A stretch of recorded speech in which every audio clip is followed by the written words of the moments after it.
बिस्मिल्लाहिर्रहमानिर्रहीम। अस्सलाम वालेकुम। मैं हूं फ़हीम अख्तर, एक और नए व्लॉग के साथ हाजिर खिदमत हूं। नाज़रीन, मुल्क भर में आम इंतखाबात 2024 की जो मामलात और गहमा गहमी है वो इस वक्त जारी है, और इन आम इंतखाबात को लेकर बहुत सारी जो मुतनाज़ा चीज़ें हैं वो हम पाकिस्तान की इस इंतखाबी तारीख के अंदर पहली दफ़ा देख रहे हैं। तहरीक इंसाफ के उम्मीदवारों से कागजात नामजदगी छीने गए, कुछ की वीडियो सामने आई। इलेक्शन कमीशन ऑफ पाकिस्तान इस तमाम तर सूरत हाल के अंदर बेबस दिखाई देता रहा, और सुप्रीम कोर्ट ऑफ पाकिस्तान की मुदाखलत के बाद तहरीक इंसाफ की डेलीगेशन से इलेक्शन कमीशन ने मुलाकात की, लेकिन इलेक्शन से 46 से 48 दिन पहले तहरीक इंसाफ को इंतखाबी निशान से महरूम करके इस रेस से बाहर कर दिया। तो क्या पीटीआई इस सारे मामले को हाई कोर्ट या फिर सुप्रीम कोर्ट ऑफ पाकिस्तान में लेके जाएगी, जहां से उनको रिलीफ मिलने के वाज़े इम्कानात हैं।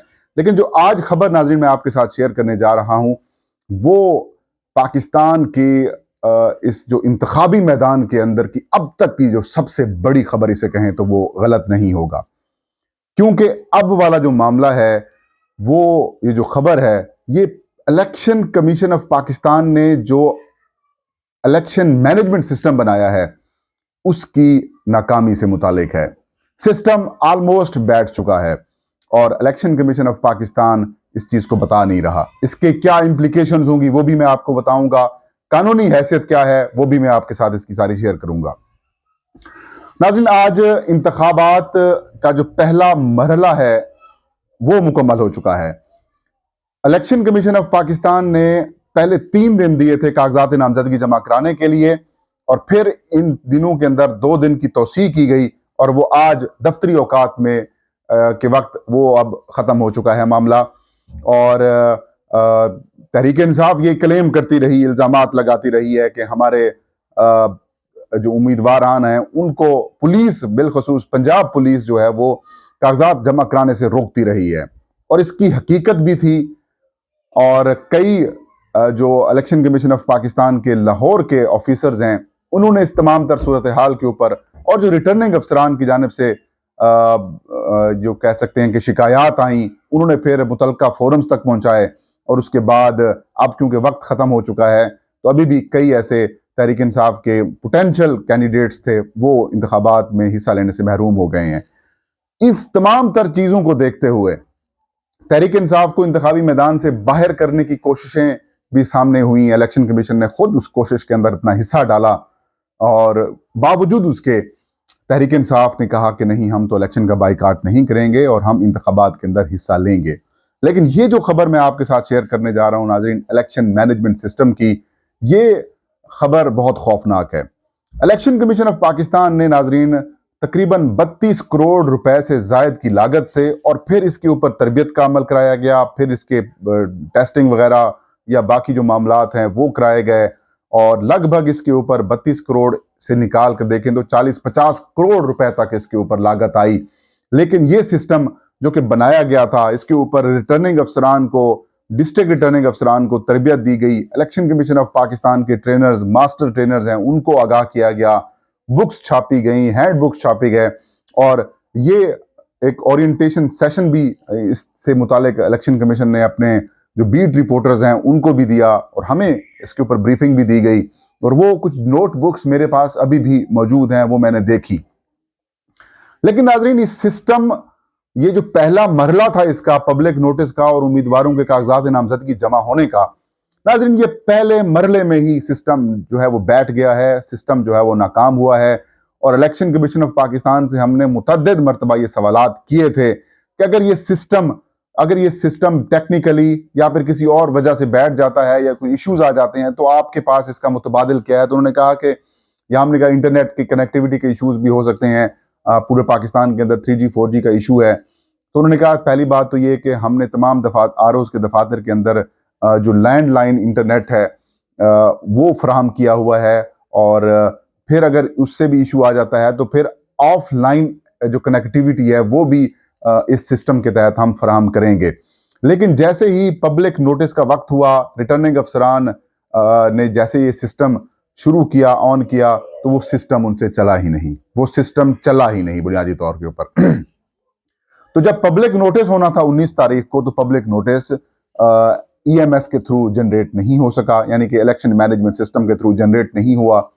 फिर देखा जब मजबूरी में, तो प्रोजेक्ट मैनेजमेंट यूनिट के जो हुकाम हैं, मैं नाम नहीं लेना चाहता हूं उनके, ज़ाहिर है सारे लोग मुअज़्ज़िज़ हैं, उसके अंदर कुछ तो जो फौजी रिटायर्ड भी हैं उनके अंदर, तो वो भी हैं। कुछ इलेक्शन कमीशन ने MP स्केल्स के ऊपर लोगों को लिया, एक पूरा यूनिट बनाया, एक पूरी विंग बनाई।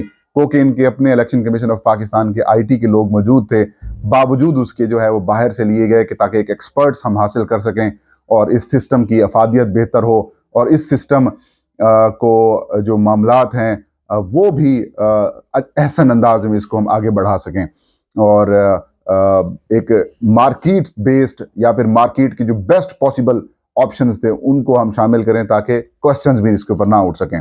तो वो भागम भाग उनको इशू बन गया, क्योंकि रिटर्निंग अफसरान के जो ग्रुप्स बने हुए हैं उधर से भी मैसेजेस आना शुरू हो गए और लोगों ने रिटर्निंग अफसरान ने राब्ते करना शुरू कर दिए। तो फिर उनको कहा गया कि ये इश्यूज सामने आ रहे हैं, लेकिन हम हंगामी तौर के ऊपर आपको जो 4Gs हैं यानी जो इंटरनेट डिवाइसेज हैं वो हम आपको प्रोवाइड कर रहे हैं। लेकिन वो 4G डिवाइसेस प्रोवाइड करने के बावजूद भी काम ना बना।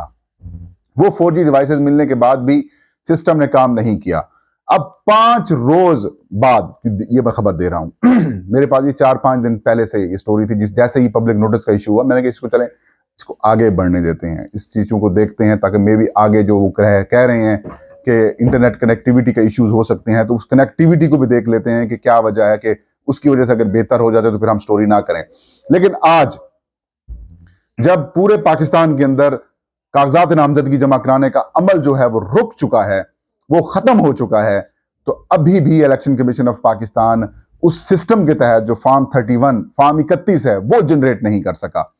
रिटर्निंग अफसरान अब मैनुअल तरीके से कर रहे हैं, मैनुअल अंदाज में वो कर रहे हैं, और अभी तक इलेक्शन कमीशन ऑफ पाकिस्तान ये तफसीलात जारी नहीं कर सका कि इस वक्त पूरे पाकिस्तान के अंदर कितने हलकों के अंदर टोटल कितने उम्मीदवार हैं, कुल कितने उम्मीदवार हैं जिनके कागजात नामजदगी जमा हुए हैं। अब सारा काम मैनुअल होगा और वो मैनुअल तरीके से किया जा रहा है, और अभी तक भी वो सिस्टम जो है वो काम नहीं कर पा रहा। इसकी वजूहात क्या हैं? इसकी वजूहात सिंपल सी हैं भाई। इलेक्शन कमीशन ऑफ पाकिस्तान के पहले एडिशनल सेक्रेटरी मंजूर मलिक साहब थे, इनके हवाले से मैं मुतअद्दिद अपने व्लॉग्स कर चुका हूँ। कंपनी कौन सी है ये भी नहीं बताया गया कि कौन सी कंपनी है, उस कंपनी का मरकजी दफ्तर किधर है ये नहीं किया गया, ये नहीं बताया गया, और इसका इस तरह से इतने बड़े पैमाने के ऊपर कोई पायलट टेस्टिंग के हवाले से भी कुछ डिटेल्स जो हैं वो शेयर नहीं की गई। इस हवाले से जब मैंने इलेक्शन कमीशन ऑफ पाकिस्तान के तर्जमान और इलेक्शन कमीशन के एक सीनियर एहलकार से जब मैंने बात की, तो उन्होंने पहले कहा कि ये देखें कि ये फॉर्म 45 के लिए सिस्टम होता है। वो कह रहे थे ये प्रिजाइडिंग अफसरान जब अपना पोलिंग स्टेशन वाइज नतीजा भिजवाएंगे तो ये उसके लिए होता है, और इसका रिटर्निंग अफसरान से कोई ताल्लुक नहीं है। फिर मैंने उनको उनकी जो हैंड बुक है जिसके ऊपर उनको ट्रेनिंग दी गई रिटर्निंग अफसरान साहबान को, वो मैंने भिजवाई। मैंने कहा देखिए इसके अंदर तो मेंशन किया गया है आपने कि ये आरओज के लिए भी है, और 2 मैनुअल हैंड बुक्स हैं, एक आरओज के लिए है, एक प्रिजाइडिंग अफसरान के लिए है। तो उन्होंने कहा देखें रिलैक्स रहें, जो काम भी होगा वो बुक के थ्रू होगा बाय बुक होगा। अब बाय बुक का मतलब उनका क्या है ये मैं समझ से निकासिर हूं, लेकिन सीधी सी बात है ये सिस्टम नाकाम हो चुका है। ये सिस्टम पहले और दूसरे मरले में नाकाम हुआ है। अब अगला मरला स्क्रूटनी का होगा, अगला मरला फिर इंतखाबी निशानात की अलाटमेंट और हतमी फहरिस्त वाला होगा। फिर ये जब मामला प्रिजाइडिंग अफसरान के पास जाएगा तो हो सकता है वहां के अंदर भी ये इश्यूज पैदा हो जाएं। लेकिन अभी भी ये वेकअप कॉल है इलेक्शन कमीशन ऑफ पाकिस्तान के लिए, इलेक्शन मैनेजमेंट यूनिट के लिए कि भाई थोड़ा सा अक्ल इस्तेमाल कर लें, काम करें। सिर्फ पैसे नहीं बटोरने चाहिए, मतलब करोड़ों रुपए कौम के लग चुके हैं, अभी मजीद लगने हैं, तो कुछ ख्याल करें। अब आप ये सवाल उठाएंगे क्या इससे इंतखाबात का अमल या इंतखाबी अमल जो है वो मुतासिर हो सकता है? देखिए 2 पैरेलल सिस्टम चलते हैं। 2018 के इंतखाबात के अंदर भी यही हुआ था कि रिजल्ट ट्रांसमिशन सिस्टम ने जो अपनी उसकी कह सकते हैं कैपेसिटी जो थी वो उस तक पहुंचा था, क्योंकि जितनी इंटरनेट कनेक्टिविटी थी उस तक उससे ज़्यादा उसने जो है वो चीज़ें फराम की थी, लेकिन बावजूद उसके कि वो नाकाम हुआ था, लेकिन उसकी वजह से इंतखाबात के ऊपर असर नहीं पड़ा था। लेकिन इस दफ़ा भी इंतखाबात के ऊपर असर नहीं पड़ेगा, लेकिन इससे इंतखाबी अमल स्लो होगा, इससे सुस्त होगा, इससे कम टाइम के ऊपर काम करने की जो बात थी वो शायद नहीं हो पाएगी, लेकिन हर रिटर्निंग अफसर इलेक्शन मैनेजमेंट सिस्टम के ऊपर भी काम करेगा और मैनुअल भी करेगा, क्योंकि कानून के अंदर ये कहा गया है कि ये तमाम तर जो प्रोसेस होगा ये एक्सपेरिमेंटल होगा। तो लेकिन बात सीधी सी है कि चीज़ें मुतनाज़ा करा दी गई हैं या फिर कर दी गई हैं, और सिस्टम जो है वो इस वक्त काम नहीं कर रहा और मैनुअल अंदाज में किया जा रहा है। और आपको पता है मैनुअल अंदाज में बहुत सारे घपले, बहुत सारी धांधली, बहुत सारे इश्यूज भी पैदा हो सकते हैं। तो आई होप के इलेक्शन कमीशन ऑफ पाकिस्तान के जो हुकाम हैं, प्रोजेक्ट मैनेजमेंट यूनिट वाले जो लोग हैं, वो इस सारे सिस्टम को, इस सारी चीज़ों को बेहतर करेंगे। लेकिन तावक्त जो इस वक्त मैं आपसे मुखातिब हूँ, उस वक्त तक रिजल्ट मैनेजमेंट सिस्टम ने काम जो मैनेजमेंट इलेक्शन मैनेजमेंट सिस्टम है उसने काम नहीं किया। ये था आज का वीलॉग। फ़हीम अख्तर को इजाज़त दीजिए। आपके फीडबैक का इंतज़ार रहेगा। अल्लाह हम सबका हामी नासिर हो।